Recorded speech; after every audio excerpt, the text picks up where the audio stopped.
Sekelompok pencuri makam sedang menggali sebuah makam kuno berusia ribuan tahun. Namun, mereka tak pernah menyangka akan menemukan sesuatu yang begitu mengerikan di dalamnya. Kelompok biksu yang dikubur bersama sang bangsawan. Tapi anehnya, para biksu itu tak tampak seperti manusia. Wajah mereka bengis, gigi mereka tajam seperti binatang buas. Sekali menggigit, bisa merobek setengah wajah orang. Pemandangan itu membuat semua orang merinding ketakutan. Saat mereka hendak kabur, tiba-tiba si gendut disergap oleh seekor serangga raksasa yang mencengkeram bahunya. Untung saja teman-temannya cepat bertindak dan menariknya kembali tepat waktu. Mereka pun bertarung sengit dengan makhluk itu dan akhirnya berhasil mengusirnya. Belum sempat tenang, Pusan Sheng menemukan sesuatu yang aneh di dekat dinding gua. Di sini ada angin, tapi bukan angin biasa. Mungkin ada jalan rahasia yang terhubung ke tempat lain. Bisa jadi ini menuju ke Yunding Tiangong, katanya. Mendengar nama legendaris itu, semua langsung bersemangat. Mereka bersiap turun untuk menyelidiki. Begitu melewati terowongan sempit, mata mereka terbelalak di kedalaman bumi beberapa kilometer, berdiri sebuah kota kuno raksasa di dasar kawah gunung berapi. Pemandangannya megah luar biasa, hampir sebanding dengan makam Qin Shi Huang. Mereka menyiapkan tali, meninggalkan barang-barang yang tak perlu, dan mulai menuruni dinding batu menuju kota bawah tanah itu. Tapi baru saja masuk, mereka langsung disambut bau aneh yang begitu menyengat. Bahkan masker gas tak mampu menahannya. Mereka sadar, jika terus maju, mereka bisa tewas karena racun. Tak ada pilihan lain, mereka mundur ke atas tebing dan beristirahat. Malam harinya, sesuatu yang ajaib terjadi. Pohon-pohon kering di sepanjang jalan menuju istana tiba-tiba berubah menjadi lautan bunga berwarna-warni.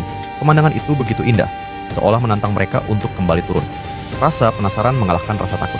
Mereka pun melangkah hati-hati menuju dasar istana. Tapi keindahan itu ternyata hanya jebakan mematikan. Bunga-bunga itu memang indah dan harum, tapi siapapun yang mencium aromanya langsung terjebak dalam halusinasi mengerikan. Ada yang tertawa tanpa henti, ada yang menari-nari seperti orang gila. Bahkan ada yang mulai memakan tanah sambil tersenyum. Dalam kekacauan itu, Zhang Qilin segera bertindak.